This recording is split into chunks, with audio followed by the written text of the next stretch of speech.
नमस्कार रंजना जी। आप जो हैं भारतीय जनता पार्टी की महिला कार्यकारिणी सदस्य हैं। आप इस जी। हैसियत से क्या समझती हैं कि भारतीय जनता पार्टी 272 निगम सीटों पर महिलाओं को आधा प्रतिनिधित्व प्रदान करेगी? मेरा विश्वास जहां तक है, भारतीय जनता पार्टी के कार्य को देखते हुए मैं विश्वास जताती हूँ कि वह 272 तो नहीं, लेकिन हाँ 260 का आंकड़ा जो है जरूर पार करेगी। नहीं, मेरा सवाल दूसरा है। मैं ये कह रहा हूँ जी। कि 272 सीटों पर महिलाओं को जो आरक्षित हैं उसके अलावा भी सीटें देगी? मैं ये सवाल पूछ रहा हूँ। नहीं, उसके सीटें तो अब इस पर निर्भर करेंगी कि जो सामान्य क्षेत्र है, तो अगर वहां पे महिलाओं का दबदबा अगर कार्य क्षेत्र में ज्यादा है या पुरुषों का ज्यादा है, तो फिर उसको देखते हुए ही टिकट देने का प्रावधान है।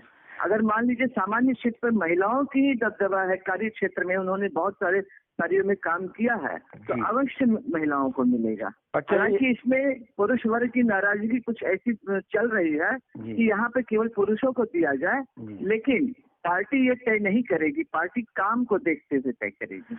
एक सवाल का और जवाब दीजिए कि भारतीय जनता पार्टी की बड़ी नेता स्वर्गीय सुषमा स्वराज जी और कांग्रेस अध्यक्ष सोनिया गांधी जी ये मानती हैं कि राजनीति में महिलाओं का आरक्षण होना चाहिए, लेकिन अभी तक नहीं हो पाया।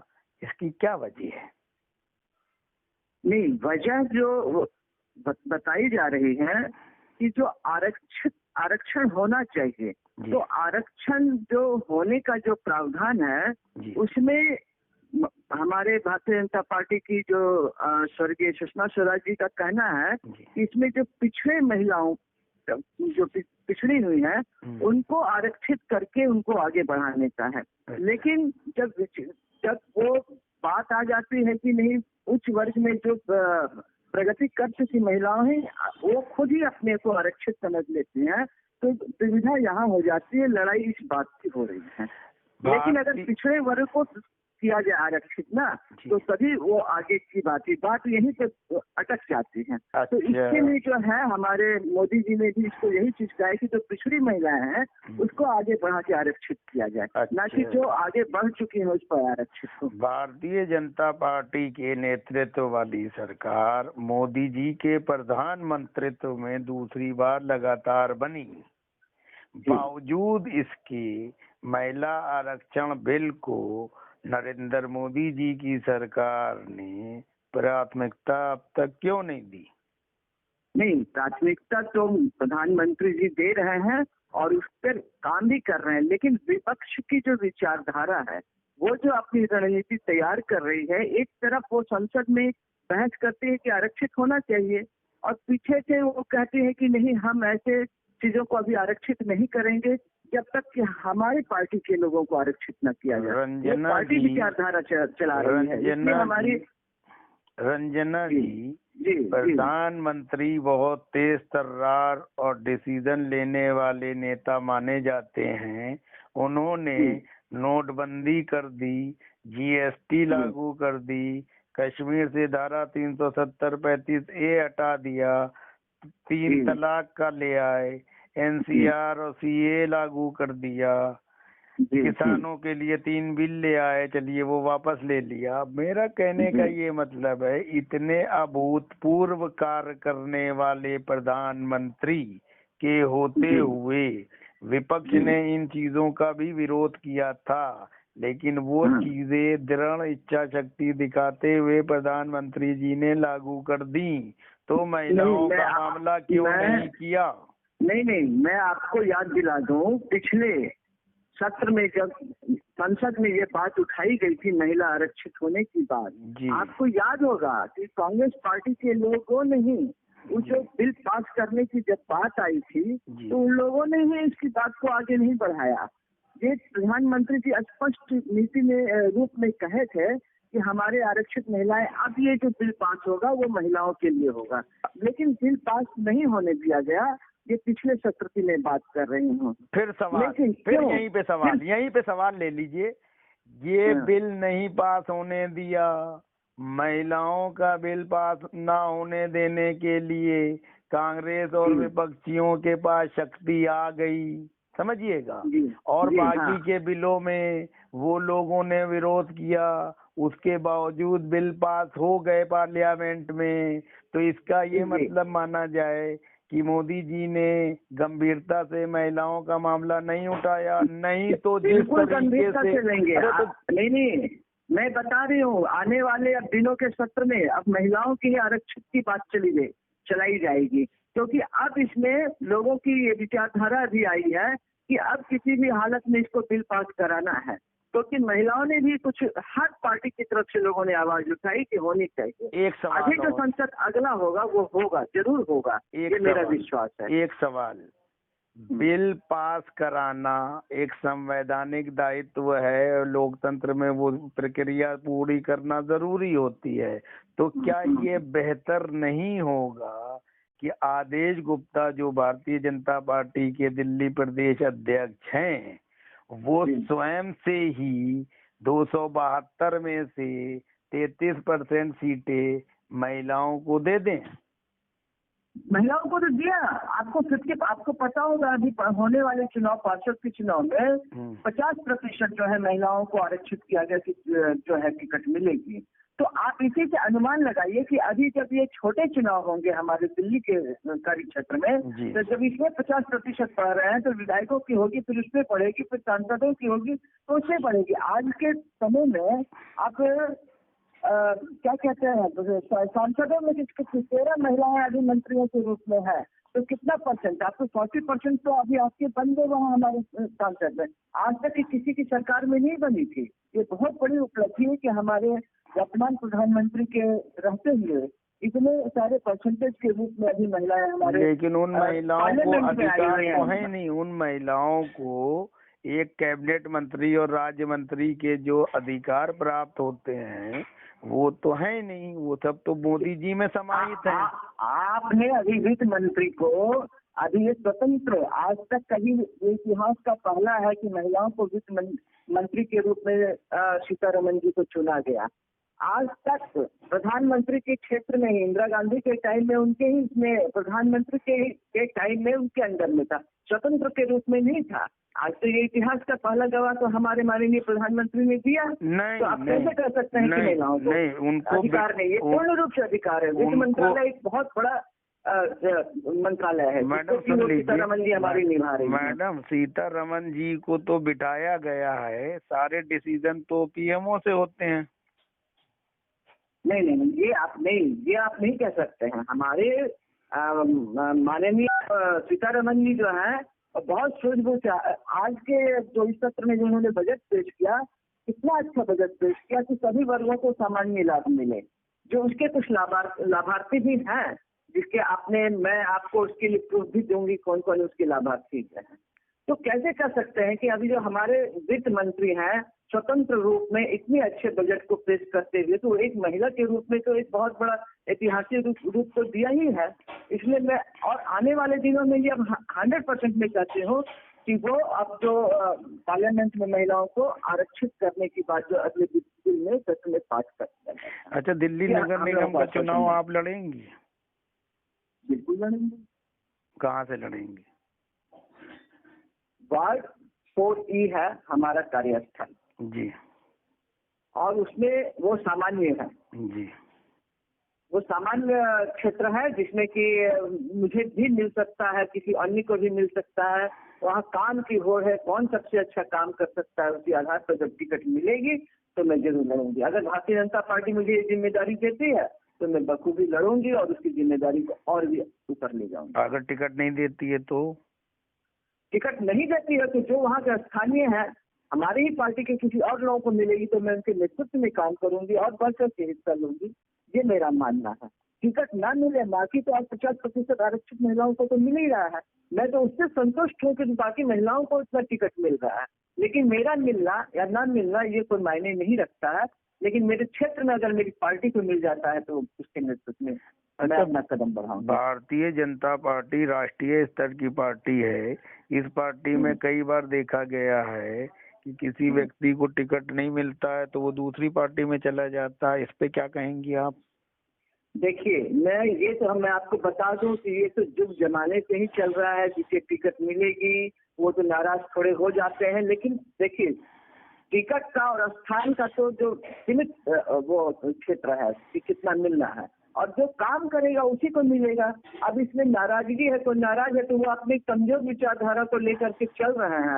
अगर जो भारतीय जनता पार्टी की विचारधारा को लेकर नहीं चल रहे हैं उनको तो उनके नेतृत्व में काम करना चाहिए। इसमें नाराजगी की कोई बात नहीं है। कार्यकर्ता यदि नेता बन जाए तो मुश्किल होती है, कार्यकर्ता तो कार्यकर्ता ही रहना चाहिए। अच्छा, ये बताइए कि कांग्रेस ज्यादा भ्रष्ट है कि आम आदमी पार्टी? मैं तो दोनों को ही भ्रष्ट समझते हूँ। कांग्रेस की तो भ्रष्टता आपने देखी 70 साल में किस तरह से कर दिया। आज आम आदमी पार्टी झूठ बोलकर और अपने को प्रचारित करके जो जिस तरह से पंजाब में भी अपना फैलाव कर रही है, और आम आदमी पार्टी की क्या बात करेंगी। वो तो जिस तरह से शराब के ठेके को जगह जगह उन्होंने फैलाया, उससे हमारे समाज में कितना, कल परसों की मैं बात बता रही हूँ कि वहाँ पर किसी की हत्या कर दी, शराब पी करके हत्या कर दी गई। तो ये जो हमारे समाज को जो आज केजरीवाल सस्ते रूप में या कुछ परसेंटेज के रूप में जो है एक को फ्री करके जो दे रहे हैं, समाज को क्या रूप दे रहे हैं? मार काट, समाज में एक बर्बादी, परिवार की बर्बादी। तो ये तो सबसे भ्रष्ट है। ये तो मैं आम आदमी पार्टी को सबसे भ्रष्ट पार्टी में कहूंगी। इसको तो मुझे लगता है कि इलेक्शन कमीशन के इस पार्टी को निरस्त कर देना चाहिए, पार्टी ही नहीं बननी चाहिए। रंजना जी, ये बताइए कि कुछ लोग कहते हैं कि कांग्रेस पार्टी को बर्बाद करने के लिए और सत्ता से दूर रखने के लिए राष्ट्रीय स्वयंसेवक और भारतीय जनता पार्टी का पीछे से केजरीवाल को आशीर्वाद प्राप्त है। नहीं, ये उनकी मानसिकता कहती है। आशीर्वाद कैसे प्राप्त है? जब आम आदमी पार्टी सबसे पहले सरकार जब बनाई तो उसी कांग्रेस पार्टी से तो मिलकर बनाई ना, तब क्यों बनाई? जब उनका आशीर्वाद प्राप्त था तो आपने सरकार कैसे बना ली? 28 दिन की तो उन्होंने सरकार चलाई थी जी। तो ये उनकी वो नीति कह रही है, उनकी विचार कह रही है, लेकिन वो लोग ही आपस में मिले हुए हैं कि मिल करके भारतीय जनता पार्टी की सरकार को पीछे। लेकिन भारतीय जनता पार्टी इतनी आगे निकल गई तो उनको अब धकेलना उन लोगों के लिए बहुत मुश्किल पड़ रहा है। इसलिए उन लोग एक संगठन बनाते हैं, बीच बीच में आए दिन छोटे छोटे पार्टी को लेकर के एक महासंगठन बनाने की तैयारी करते हैं। अच्छा, फिर वो चुनाव करते हैं। एक सवाल का जवाब और दीजिए। ये जो 5 राज्यों में चुनाव हो रहे हैं, उत्तर प्रदेश, उत्तराखंड, पंजाब, मणिपुर और गोवा, वहाँ आम आदमी पार्टी जोरों से वहीं लड़ रही है जहाँ भारतीय जनता पार्टी कमजोर है और कांग्रेस मजबूत है, और जहाँ भाजपा मजबूत है वहाँ आम आदमी ढीले से लड़ रही है। तो इससे तो ये मैसेज जाता है कि कांग्रेस, आम आदमी और बीजेपी में कुछ अंडरस्टैंडिंग है। नहीं, कोई स्टैंडिंग की बात नहीं है। वो अपनी फ्री वाली जो नीति है, मैं फ्री बिजली और फ्री पानी की बात जो दिल्ली में करते हैं उसी को वो प्रचारित वहाँ भी कर रहे हैं। आज कांग्रेस भी उसी नीति पे, आपने सुना होगा राहुल गांधी जी ने कहा कि प्रियंका गांधी जी ने कहा कि मैं लड़की हूँ, लड़ सकती हूँ, और उन्हीं की पार्टी की जो त्यागी जी हैं वो हमारे ही पार्टी में शामिल हो गई। आखिर क्या वजह थी, क्या नीति थी? क्योंकि आम आदमी पार्टी और कांग्रेस जो मिल करके है, जहाँ भारतीय जनता पार्टी की कमजोर नीति है उसको वो मिलकर कमजोर करना चाहते हैं, जहाँ मजबूत है उसको कमजोर करना चाहते हैं। लेकिन उसकी विचारधारा दोनों को खारिज कर करके हमारे भारतीय जनता पार्टी की जो काम है, जो नीति है, आज आप पूरे भारत को मिला करके देखिए। उन्होंने जो नेशनल हाईवे बनाया और उन्होंने जो बाकी और भी बहुत सारे काम किए हैं। देखिए, हिंदुत्व का एक तो मुद्दा आता है कि उन्होंने अयोध्या को जो योगी जी ने दीपोत्सव दिया है, समाजवादी पार्टी को लेकर उनको भी किया है कि आप जो है वहाँ महोत्सव मनाते हैं और हमारे योगी जी जो है दीपोत्सव करते हैं, दोनों में काफी अंतर है। तो ये जनता देखती है कि भारतीय जनता पार्टी की विचारधारा को किस लेकर के आगे चलती है। आज जो है 370 खत्म की, बाकी जो है 3 तलाक का मुद्दा लाया, तो ये जनता देख रही है कि भारतीय जनता पार्टी किस समान रूप से कर रही है। तो जहाँ भी क्षेत्र में आज पंजाब में कांग्रेस क्यों पीछे हो रही है? आम आदमी पार्टी क्योंकि अपनी फ्री नीति के लेके चल रही है। तो ये कांग्रेस जो है इसको समझे और ये दोनों मिलके जो है कभी मोदी जी को लेकर के, कभी योगी जी को लेकर, और उनके पास कोई नीति है नहीं। इसलिए मैं कह रही हूँ कि उन लोगों के जो फर्जी विचारधारा है उसके आधार पर ये चुनाव नहीं चल सकते। अच्छा, आप मयूर भारतीय विहार, जनता पार्टी की विचारधारा अलग है। आप मयूर विहार क्षेत्र में रहती हैं, कई बार ऐसा हुआ कि भारतीय जनता पार्टी निगम में 15 साल से है, निगम कर्मचारियों को वेतन नहीं मिला और सड़कों पे कूड़ा जो है कई कई दिन तक पड़ा रहा, केजरीवाल और बीजेपी आपस में लड़ते रहे, भारतीय जनता पार्टी क्या निगम में 15 साल के दौरान वेतन की जुगाड़ भी नहीं कर पाई? इस पे क्या कहेंगे? ये मैं आपको बता रही हूँ, निगम में हमेशा समय से समय, आज भी मैं जिस स्थल पर हूँ जहाँ मेरा घर है, निगम वाले की सफाई जितनी भी सब कुछ है बहुत अपना समय के अनुकूल होता है। अब जहाँ तक तनख्वाह की बात है, आपको उसके निगम में जाके देखना होगा, उनके कागजों को देखना होगा कि निगम वाले किस तरह से कर्मचारियों के हक नीति को तैयार करते हैं, उनके पेंशन बनाते, कहाँ रोकी जाती है। जिस दिन उनके तनख्वाह बढ़ने का समय, जो उनके अधिकार क्षेत्र की जब बात आती है आम आदमी पार्टी वो रोक देता है, वहाँ पर रोकते हैं। और तब हम लोगों को समझ नहीं आता है कि भाई इतना पैसा हम लोगों ने वहाँ पर तनख्वाह के लिए भेज दिया और हमारे कर्मचारी को नहीं मिला, क्यों? तो वो क्या करते हैं, उस समय फिर सारे सड़कों पर कचरा उठाना बंद कर देते हैं, फलाना कर देते हैं। क्या जब हमारी निगम की गाड़ी जाती है तो आम आदमी पार्टी उस समय अपने और भी कूड़े को वहाँ पर जानबूझ के उसी के बगल में ठेके शराब मिट्टी को खेल कर उनका फैलाव करते हैं। तो अब निगम की लड़ाई यही है कि सफाई की चलती है, लेकिन उसके प्रूफ के लिए आपको सीसीटीवी कैमरा और फलाने चीज की जरूरत पड़ती है। लेकिन इस चीज को जनता समझती है, देखती है, और आम आदमी पार्टी जो है कभी भी 13,000 करोड़ का घोटाला उन्होंने किया है। आज के 55 विनोद सभा क्षेत्र के जो है वहाँ पर निगम पार्षद, वो अभी रंगे हाथों पकड़ा गई आम आदमी पार्टी। तो मैं क्या कहूँ, ये लोग तो भ्रष्टाचार के नीति में खुद लिप्त हैं। अब उनके पार्षद पकड़ाए जा रहे हैं, उनके पार्षद जगह जगह पर रंगे हाथ एक मूंगफली के वाले के थ्रू उन्होंने जो है वो पैसे आम आदमी पार्टी की जो है वो महिला पार्षद जो है वो पैसे लेती थी। अच्छा ये बताइए, पार्षद सीबीआई ने उनको पकड़ के ले गई है। अच्छा ये बताइए कि जो आम आदमी पार्टी के लोग हैं ये भ्रष्टाचार कर रहे हैं, केजरीवाल ने हर निगम क्षेत्र में शराब की दुकानें खुलवा दी हैं, भारतीय जनता पार्टी केंद्र में सत्ता में है और निगम में भी सत्ता में है, तो निगम क्षेत्रों में ये शराब इतनी बड़े पैमाने पे दुकानें खुल रही हैं, तो केजरीवाल को आप लोग रोक क्यों नहीं पा रहे हैं? हम लोग रोज आए दिन, आज कल बड़े रूप में जो धरना प्रदर्शन हम लोगों ने लाल किला के सामने किया, आज राजघाट में कर रहे हैं, और जगह जगह छोटे छोटे मंडलों और अपने अपने विधायक क्षेत्र में हो रहा है। आप देखेंगे कि आए दिन हम लोग रोज विरोध प्रदर्शन करते हैं, और आपको मैं बता दूं इस विरोध प्रदर्शन के लिए पुलिस हम लोगों को साथ दे रही है, और 400 ठेके बंद कराए गए भारतीय जनता पार्टी के विरोध। 400 के क्षेत्र में, मयूर विहार क्षेत्र की मैं बात कर, पूरे दिल्ली को मिला के मैं बता रही हूँ, मयूर विहार से लेकर के पश्चिमी दिल्ली और द्वारका तक के पूरे क्षेत्र में 400 ठेके बंद कराए गए, सील किया गया। ये हम लोगों की वजह से, क्योंकि हम लोग रोज आए दिन एक प्रदर्शन करें। अच्छा, जो खुले हैं उनका क्या होगा? उन पर हम लोग विरोध कर रहे हैं। वो लोग कहाँ खोले हैं आपको मैं बता दूं, जहाँ कोचिंग इंस्टीट्यूट चल रहा है उसके नीचे शराब के ठेके चला दिए। आप भाई साहब सोचिए कि जो विद्यार्थी वहाँ पढ़ने जाते हैं और उसके नीचे बगल में आपने शराब ठेका खोल दिया, उस विद्यार्थियों पर क्या असर पड़ेगा? वो तो पढ़ के निकलेंगे, सोचेंगे कि चलो एक बोतल खरीद के एक पैक ले लिया जाए, उससे तो उसके समाज को बिगाड़ने का काम कर रहे हैं, एक भविष्य बिगाड़ रहे हैं विद्यार्थियों के। हम लोगों ने उस कोचिंग इंस्टीट्यूट के पास जाके धरना प्रदर्शन किया है, कल भी किया, आज भी 7 बजे शाम तक आज फिर धरना प्रदर्शन है, और रोज करेंगे। और उनकी इस चीज को जैसे 400 चीज हम लोगों ने सीमें करवाई ठेके को, वैसे आगे भी करने का प्रयास कर रहे हैं। अच्छा, यूपी में किसकी सरकार आ रही है? यूपी में आपको मैं बता दूं, पूर्ण रूप से भारतीय जनता पार्टी की सरकार आएगी। इसमें कोई दो राय नहीं। मुख्यमंत्री कौन होगा?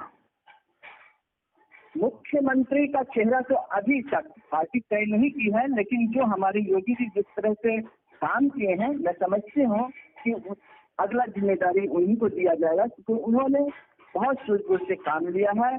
उत्तर प्रदेश में उनके रहते एक दंगा नहीं हुआ, उनके रहते जो है नेशनल, आपको देखिए पूर्वांचल को कितनी उन्होंने मतलब सुविधा दी। बनारस से जो बिहार का पटना तक का जो नेशनल हाईवे है, ये हमारे भारतीय जनता पार्टी की सबसे बड़ी देन। अच्छा, ये नितिन गडकरी जी पूरे भारत में नेशनल हाईवे को की कनेक्टिविटी को इतना अच्छा सुविधा दे रहे हैं कि सबकी दूरियां कम कर रहे हैं, उसके चलते एक्सीडेंट कम हो रहा है, सबके नियम कानून स्पीड लिमिट हो रही है। ये कितनी बड़ी उपलब्धि है। मैं आपको एक चीज केवल छोटी सी चीज बता दूं, अटल जी के समय से दो चीजें उनका विजन बहुत बड़ा था कि एक तो सड़कों की कनेक्टिविटी अच्छी कर दी जाए और दूसरी नदियों को जोड़ा जाए।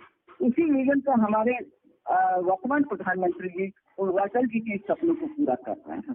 तो ये बहुत बड़ी उपलब्धि है भारतीय जनता पार्टी की। आज तक किसी की सरकार ने इतने बड़े विजन को नहीं चलाया था।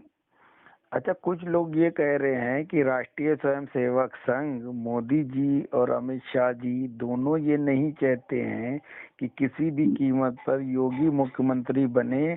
चुनाव बीजेपी जीतेगी तो मुख्यमंत्री कोई और बनेगा। इस पे क्या कहेंगी? नहीं, ये देखिए, ये अनुमान की बात है ना। आप अनुमान कुछ भी लगा सकते हैं।